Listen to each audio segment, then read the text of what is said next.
नमस्ते दोस्तों, साइंटिफिक ओम में फिर एक बार आप सभी का स्वागत है। दोस्तों, आज का जो हमारा विषय है ये श्रद्धा या अंधश्रद्धा पे आधारित नहीं है, बल्कि आज हम बात करने वाले हैं कोरोना वायरस नामक वैश्विक संकट के बारे में, जिससे केवल हमारा ही नहीं विश्व के अन्य देश भी इस वक्त त्रस्त है। तो सबसे पहले आज हम बात करेंगे कि इस वक्त कोरोना या कोविड-19 की हमारे देश में क्या स्थिति है और हमसे कहाँ गलतियाँ हो रही है। दूसरा, हमारे पुरातन ऋषिमुनियों ने ऐसे महामारियों से बचने के लिए हमें एक कासु प्रणाम नामक टेक्निक बताई है। इसके बारे में भी हम विस्तार में चर्चा करेंगे। तीसरी और बहुत ही महत्वपूर्ण चीज़, अगर ये कोरोना वायरस कुछ महीने और हमारे साथ रहना चाहता है तो हमें किस प्रकार की तैयारी की ज़रूरत है, किस प्रकार से हम अपना दिनक्रम आगे बढ़ा सकते हैं। आइए देखते हैं। कोरोना वायरस चाइना के वुहान शहर से शुरू हुआ ये वायरस अब लगभग सभी देशों में फैल चुका है। कुछ देशों में इसका प्रकोप काफ़ी ज़्यादा है और कुछ देशों में ये धीरे धीरे बढ़ रहा है। हमारे देश में शायद ही कोई ऐसा होगा जिसे इस कोरोना वायरस नामक संकट के बारे में पता नहीं। भारत सरकार भी हमसे पिछले कुछ दिनों से लगातार ये निवेदन कर रही है कि अपने घरों से बाहर ना निकले, हाथ स्वच्छ धोते रहिए, मास्क पहने, सोशल डिस्टेंसिंग का फॉलो कीजिए और बहुत कुछ। दोस्तों, ये सब चीज़ें अब हम सुन के बोर हो चुके हैं, पर बोर होता है तो होने दीजिए, क्योंकि ये चीज़ें हमारे और हमारे परिवार के स्वास्थ्य के लिए बहुत ही आवश्यक है। भारत में लॉकडाउन भी अब लगातार तीसरी बार बढ़ चुका है। ऐसे में हमें अब ऐसा लग रहा है कि सब चीज़ों को नज़रअंदाज करते हुए घर से बाहर निकल जाए, पर दोस्तों हम सभी लोग बहुत ही संयम के साथ लॉकडाउन का पालन कर रहे हैं और ये बात बहुत ही सराहनीय है। सही मायने में अगर हम देखें तो आप सभी लोग कोरोना वॉरियर्स हैं। दोस्तों, इन सब के बीच कुछ लोग ऐसे भी हैं जिन्हें लगता है कि उन्हें कुछ भी नहीं होगा और इसीलिए वो बिना कारण ही इधर उधर घूमते रहते हैं। इन सब लोगों से मेरी गुजारिश है कि कोई भी न्यूज़ चैनल लगा के आज आप कोविड-19 पेशेंट्स का आंकड़ा देखिए। विश्व में 60 लाख से ऊपर और भारत में 60,000 से ऊपर पेशेंट्स पाए गए हैं। ऐसे में आप जाने अनजाने में इस महामारी को बढ़ाने का पाप अपने सर क्यों लेना चाहते हो, इसका ज़रूर विचार कीजिए आप लोग। दोस्तों, मैं आपसे एक बात शेयर करना चाहूँगा। कुछ दिनों पहले मेरे एक दोस्त के करीबी रिश्तेदार की मौत कोविड-19 की वजह से हुई। दरअसल उसके घर में इस कोरोना वायरस का जो संक्रमण है उनके घर काम करने वाली बाई की वजह से हुआ। दुर्भाग्यवश उस बाई के घर में 2 कोविड पॉजिटिव पेशेंट्स पाए गए थे और उस बाई का इम्यूनिटी अच्छी होने के कारण उसमें कोविड के कोई भी लक्षण नहीं दिखे, पर इसी वजह से वो एक साइलेंट कोविड कैरियर बन गई थी। इसी की वजह से मेरे दोस्त की चाची की मृत्यु हो गई। चाची के मौत पे शोक व्यक्त करने के अलावा वो कुछ भी ना कर सकी। वो उनके घर वालों से जाके, रिश्तेदारों से जाके मिलना चाहती थी, पर लॉकडाउन की वजह से नहीं मिल पाई। इसी बीच खबर मिली कि उन्हीं के घर में और 5 कोविड पॉजिटिव पेशेंट्स पाए गए हैं। वो बहुत डर गई थी और बार बार मुझे यही कह रही थी कि लोगों को ये चीज़ समझने की बहुत आवश्यकता है कि इस कठिन परिस्थिति में उनके परिवार का ज़िंदा रहना ही सबसे महत्वपूर्ण है। और ऐसे में दोस्तों हम देखते हैं कि जो लोग इधर उधर घूम रहे हैं, बिना कारण ही मॉर्निंग वॉक, इवनिंग वॉक पे जा रहे हैं, मैं सरकार से ये निवेदन करना चाहूँगा कि इन लोगों को कोई शिक्षा ना दे, क्योंकि कोरोना वायरस इनका कुछ भी नहीं बिगाड़ सकता। मैं तो चाहूँगा कि आप सरकारी अस्पतालों में कोविड-19 पेशेंट्स की सेवा करने का इन्हें मौका दें और हमारे कोविड वॉरियर्स को भी आज बहुत मदद की ज़रूरत है। तो ऐसे लोगों को ज़रूर ही सेवा करने का एक मौका तो मेरे हिसाब से देना ही चाहिए।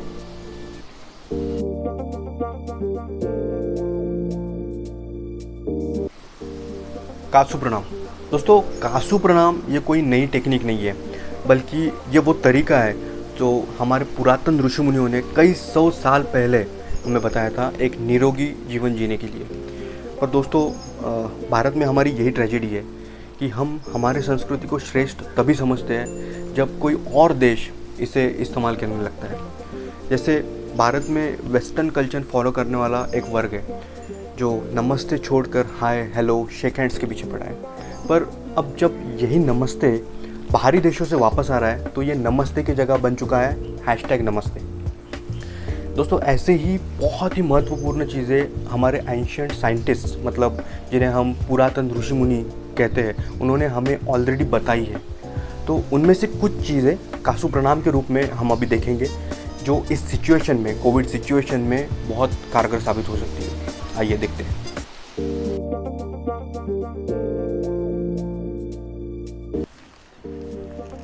काढ़ा। सबसे पहले काढ़ा मतलब क्या? काढ़ा मतलब कुछ ऐसी आयुर्वेदिक चीज़ें जिनका हम जूस निकाल के सेवन नहीं कर सकते। इन घरेलू आयुर्वेदिक चीज़ों को जब अच्छे से अर्क उतरने तक उबाल के फिर पिए तो उसे काढ़ा कहा जा सकता है। काढ़ा आपको कई प्रकार के इन्फेक्शन से तो दूर रखता ही है, पर आपकी रोग प्रतिकार शक्ति को भी बढ़ाने में बहुत महत्वपूर्ण काम करता है। वैसे तो काढ़ा कई प्रकार के हैं, पर हम अपने आज के विषय को ध्यान में रखकर ये देखते हैं कि कौन सा काढ़ा हमारे इम्यूनिटी यानी रोग प्रतिकार शक्ति के लिए बेहतर होगा। तो दोस्तों इसमें एक चीज़ ध्यान ज़रूर रखना, कोई भी काढ़ा जब हम बनाते हैं तो पानी आधा होने तक उबालते रहना चाहिए। जैसे कि 4 कप पानी अगर आप काढ़े के लिए इस्तेमाल कर रहे हैं तो 2 कप पानी बचने तक उसे उबालते रहें, तभी वो काढ़ा आपके लिए उपयोगी बन सकता है। आइए देखते हैं काढ़ों के प्रकार।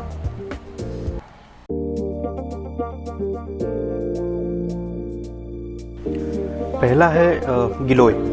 दोस्तों गिलोय ये वनस्पति इतनी औषधि है कि इस वीडियो में उसके गुणों का वर्णन करने के लिए भी समय पूरा नहीं पड़ेगा। मुख्य स्वरूप में अगर हम देखें तो गिलोय शरीर को रोग प्रतिकार क्षमता जो है वो बढ़ा देती है। साथ ही में इसमें एंटीबायोटिक, एंटीवायरल तत्व भी होते हैं, जिससे बहुत उपयोग होता है। ये खून की कमी, पेट के रोग, बुखार, डायबिटीज़, स्ट्रेस, इन जैसे रोगों से हमारी रक्षा करता है। इतना ही नहीं बल्कि गिलोय कैंसर और श्वसन समस्याओं में भी बहुत ही फायदेमंद है। दोस्तों इसके गुणों की वजह से ही इसे संस्कृत में अमृतवेल भी कहा जाता है। यानी अंग्रेज़ी में अगर हम देखें तो इसका मतलब होता है रूट ऑफ इमॉर्टलिटी। गिलोय के पत्ते और जड़ों को अगर हम उबाल के गर्म पानी में पिए, रोज़ पिए, आदत करें इसकी, तो आप सोच भी नहीं सकते कि इसके कितने अच्छे परिणाम होंगे। अगर आज गिलोय आपके पास उपलब्ध नहीं है तो भी भविष्य में ज़रूर ध्यान रखें कि इसका एक छोटा पौधा अपने घर पे ज़रूर लगा लें। ये कोई भी नर्सरी में आराम से 15 से 20 रुपए में आसानी से मिल जाएगा। याद रखना दोस्तों, गिलोय।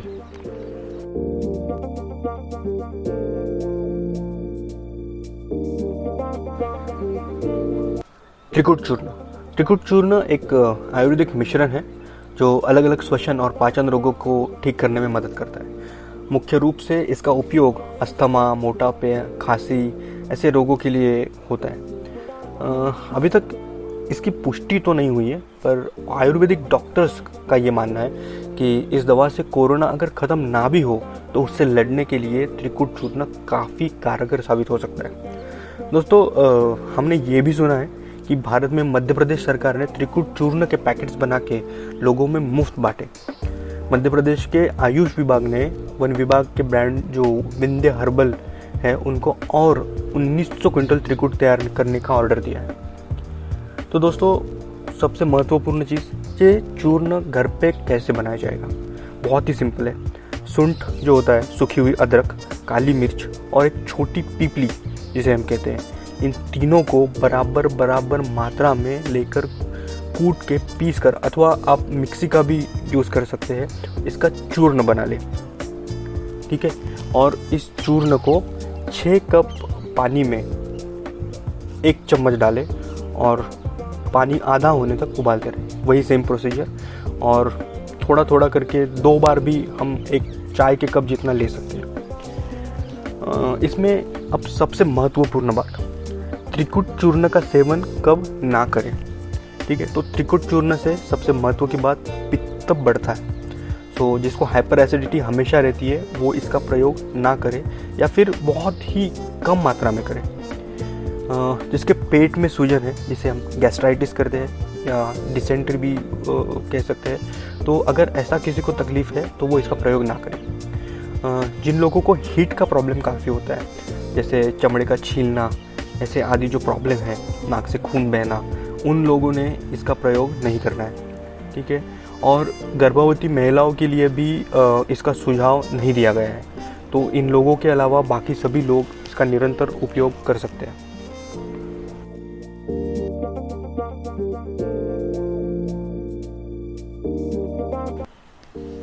दोस्तों, इसके अलावा आप तुलसी का काढ़ा भी ले सकते हैं। सेम प्रोसीजर है, सिर्फ गिलोय के जगह पे तुलसी, अदरक, दालचीनी और बहुत ही कम मात्रा में हल्दी डाल सकते हैं। सर्दी, खांसी, रोग प्रतिकार शक्ति बढ़ाने में ये कमाल का है। तुलसी के गुण तो हम सभी जानते हैं, तो तुलसी का काढ़ा भी हम ले सकते हैं। इसके बाद में तुलसी टी का भी हम सेवन कर सकते हैं। तुलसी टी इज़ वेरी इम्प्रेसिव।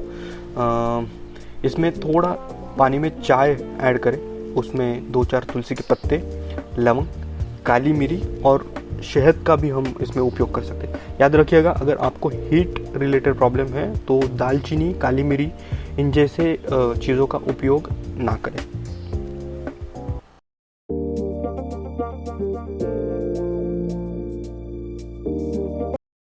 अगर दुर्भाग्यवश इनमें से कोई भी साहित्य आपके पास उपलब्ध नहीं है तो आप सीधे सीधे गर्म पानी में नींबू निचोड़ के पी सकते हैं, या फिर आप ब्लैक टी का भी उपयोग कर सकते हैं। और अगर इनमें से कुछ भी नहीं है तो कम से कम गर्म पानी का हम उपयोग कर ही सकते हैं। याद रखना दोस्तों, कम से कम गर्म पानी पीते रहना इन दिनों में काफ़ी कारगर हो सकता है।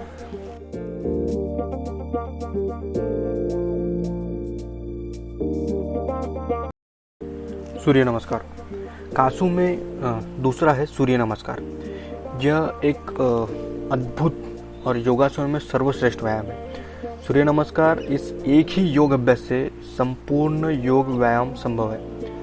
दोस्तों, साइंटिफिक रिसर्च से ये भी पता चला है कि नियमित रूप से जो सूर्य नमस्कार करने वाला व्यक्ति है वो बाकियों से कहीं ज़्यादा निरोगी और स्वस्थ रहता है। आमतौर पर हमारे बॉडी के 35 या 40% मसल्स ही यूज़ होते हैं, पर सूर्य नमस्कार इस व्यायाम से करीबन 90% मसल्स स्ट्रेच होते हैं। बॉडी, माइंड, ब्रीथिंग का ये व्यायाम आपको इस मुश्किल घड़ी में अवश्य करना चाहिए। वैसे एक दिन में 12 सूर्य नमस्कार आपको फिट रखने के लिए काफ़ी है, पर ये व्यायाम जो है वो आप अपने शरीर के ताकत के अनुसार ही करें, और अगर आप बेहतर समझते हैं तो इसको बढ़ा सकते हैं आगे, पर सूर्य नमस्कार अवश्य करना चाहिए।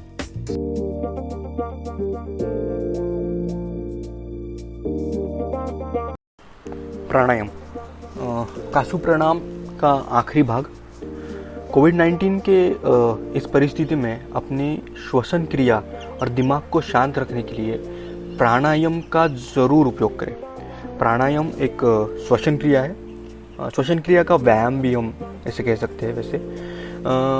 वैसे तो प्राणायाम के बहुत प्रकार हैं, पर आमतौर पर अगर हमें शुरुआत करनी है तो एकदम आसान प्राणायाम हम कर सकते हैं। जैसे कि शांति से एक जगह अपने पीठ के रीढ़ को सीधा रखते हुए बैठ जाए और सांस एकदम आराम से जितना अंदर खींच सके उतना खींचे, और थोड़ी ही देर रुक के फिर उसी सेम स्पीड से वापस छोड़ देना है। ये सबसे आसान तरीका है। इसके अलावा अगर आप चाहें तो अनुलोम विलोम जैसे प्राणायाम के प्रकार भी आप कर सकते हैं, पर ये आराम से स्टेप बाय स्टेप ही आगे बढ़े, ये मेरा सजेशन होगा। सबसे महत्वपूर्ण चीज़, प्राणायाम करने से पहले कुछ चीज़ों का ध्यान ज़रूर रखना है। जैसे हो सके तो प्राणायाम सुबह ही करें। सुबह 4 से 7 एकदम सही समय है। प्राणायाम से पूर्व अपना पेट साफ करके स्नान अवश्य कर लें, तभी इसका जो है वो साइंटिफिकली हेल्थ वाइज आपको लाभ मिल सकेगा। अगर आप बीमार या फिर बहुत थके हुए महसूस कर रहे हैं तो उस दिन प्राणायाम ना करें, यही सही होगा। अगर आपको पहले से ही कोई सांस की बीमारी हो, तो आपके डॉक्टर से कंसल्ट ज़रूर करिएगा। उनसे सलाह लिए बिना प्राणायाम का उपयोग मत कीजिए। शुरुआत में 2-2 मिनट से स्टार्ट करते हुए इस आपके प्रैक्टिस को आप आगे बढ़ाते रहिए और धीरे धीरे जैसे समय बढ़ता है आप प्राणायाम को ज़्यादा देर तक कर सकते हैं। ये अभी कोविड के सिचुएशन में ही नहीं, जो नॉर्मल लाइफ है उसमें भी आपको ये बहुत ही कारगर साबित होगा। इससे स्ट्रेस बहुत ही अच्छी तरीके से रिलीव होता है प्राणायाम।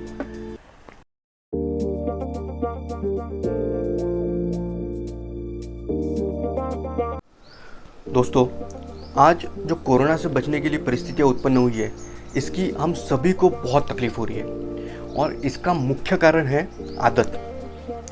दुनिया में अगर कुछ साइंटिस्ट को छोड़े तो ये किसी ने भी नहीं सोचा था कि इस तरीके की परिस्थितियाँ उत्पन्न होगी। हमें मास्क पहनना, लगातार हाथ धोना, इन सब की आदत ही नहीं है। चलो आदत नहीं है तो नहीं है, कोई बात नहीं, पर हमें चेंज एक्सेप्ट करने की भी आदत नहीं है।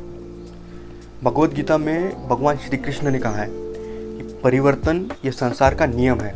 अगर हम इसे एक्सेप्ट नहीं करेंगे तो हम धीरे धीरे अपने ही विनाश की ओर बढ़ेंगे। तो इसलिए दोस्तों, हमें परिवर्तन हमारे जीवन शैली में लाना बहुत ही आवश्यक है।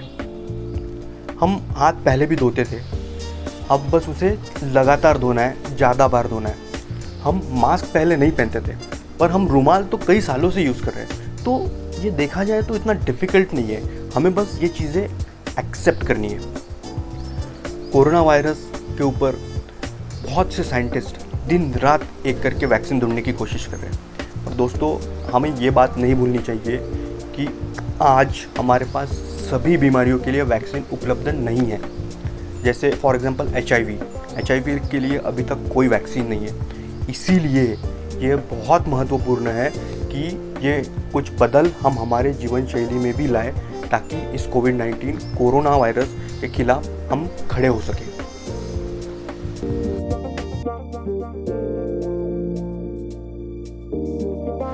तो दोस्तों, अब इस कठिन समय में भी अगर डट के हमें खड़े रहना है तो एक ही चीज़ है, एक्सेप्ट द चेंज। देश में लॉकडाउन लगाना ये सरकार की मजबूरी थी और अब लॉकडाउन हटाना भी सरकार की मजबूरी ही होगी। तो दोस्तों, अब जब मार्केट खुलेगा तो हमें अधिक सावधान रहना पड़ेगा। हो सकता है कि जैसे पहले हमारा बिजनेस हो रहा था अब ना हो, उसका भी कारण यही है, परिवर्तन। पर दोस्तों, क्या आप लोग जानते हैं कि कोरोना वायरस जब भारत में इसका संक्रमण शुरू हुआ, वो बहुत ही अलग बिहेव कर रहा है। 70 से 80% लोगों में तो कोरोना के सिम्टम्स ही नहीं दिख रहे। तो दोस्तों, जब हमारा दुश्मन खुद को बचाने के लिए खुद में परिवर्तन ला रहा है, तो क्या हम इससे लड़ने के लिए खुद में परिवर्तन नहीं ला सकते? चलो, हो सकता है कि सब लोगों के पास इतने प्रिकॉशंस लेने के लिए पैसा ना हो, तो फिर अब क्या करें? सिंपल है, इंडियंस के पास एक ब्रह्मास्त्र है जिसका नाम है जुगाड़। आइए ये कुछ तस्वीरें देखते हैं और बात करते हैं इस इंडियन जुगाड़ के बारे में।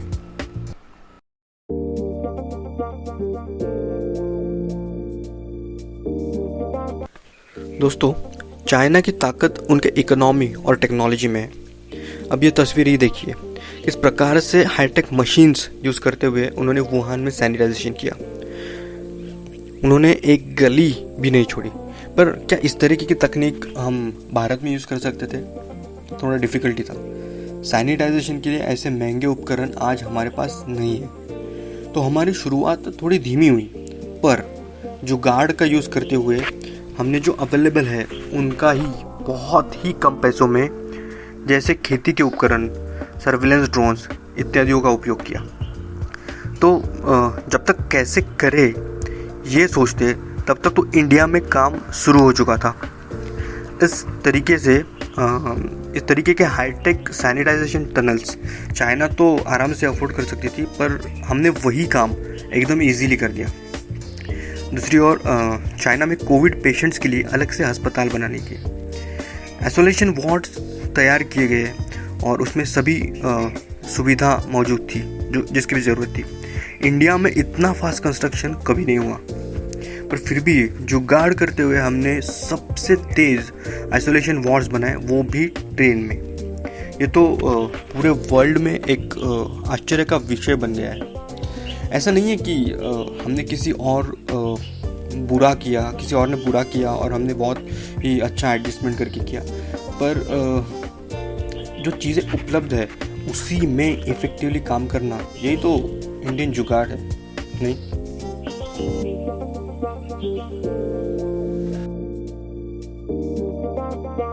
दोस्तों, हम सभी लोग जुगाड़ के मामले में बहुत ही होशियार हैं।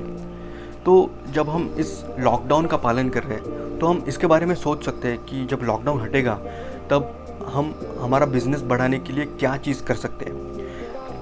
आप लोग ये चीज़ सोशल मीडिया पे भी शेयर कर सकते हैं ताकि ज़्यादा से ज़्यादा लोग इस चीज़ का उपयोग करें। जैसे मैं आपको एक चीज़ बताता हूँ, मैं एक अत्यावश्यक चीज़ की दुकान पे गया, वहाँ पे एंट्रेंस पे उन्होंने एक छोटा सा स्प्रिंकलर लगाया था और वो स्प्रिंकलर का पानी आ रहा था एक छोटे से बकेट से। इस बकेट के अंदर उन्होंने एक डिसइंफेक्टेंट लिक्विड डाला था और ये लिक्विड कोई भी मेडिकल शॉप में बहुत ही सस्ते दरों में उपलब्ध है। और जो है ना, पानी खींचने के लिए इन्होंने कूलर की छोटी सी एक मोटर बिठाई थी। दोस्तों, 200-400 रुपये की इस इन्वेस्टमेंट में आजू बाजू के 10 दुकान छोड़ के सब लोग इसी दुकान को पसंद कर रहे थे, क्योंकि उन्हें इस दुकान में ज़्यादा सेफ्टी महसूस हो रही थी। तो ये बहुत महत्वपूर्ण है, इस चीज़ का आप ध्यान रखिएगा। दोस्तों, ये कुछ इमेजेस देखिए। अब तो ऑटो रिक्शा और कैब्स में भी फाइबर या ग्लास कवर चढ़ा के बिज़नेस आगे बढ़ाया जा रहा है, जिससे पैसेंजर और कस्टमर के बीच में कोई भी कांटेक्ट ना हो। पैसे भी ऑनलाइन डिजिटल पेमेंट से ही दिए जा रहे हैं। सिर्फ बड़ी कंपनियों में नहीं, बल्कि हम घरेलू चीज़ों से भी जुगाड़ कर सकते हैं। दोस्तों, मैं आपको एक सिंपल घरेलू जुगाड़ दिखाता हूँ।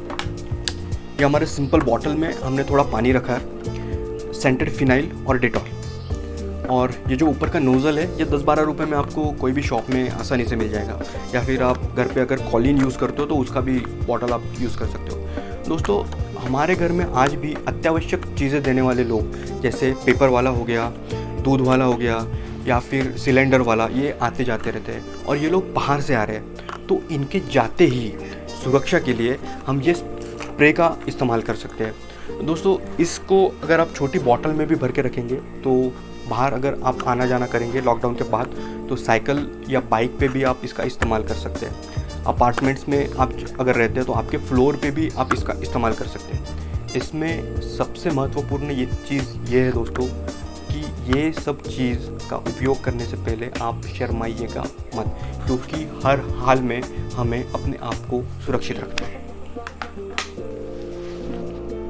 तो दोस्तों, कासु प्रणाम, एक्सेप्टेंस, सेफ्टी और इंडियन जुगाड़, इनकी मदद से हम इस डिफ़िकल्ट सिचुएशन में भी सर्वाइव कर सकते हैं। इसके अलावा पेशेंस रखिए, सरकार की और कोरोना वॉरियर्स की मदद करें, और मुझे पूरा विश्वास है कि इस कोरोना सिचुएशन पे हमारी निश्चित ही जीत होगी। Stay home, stay safe. धन्यवाद।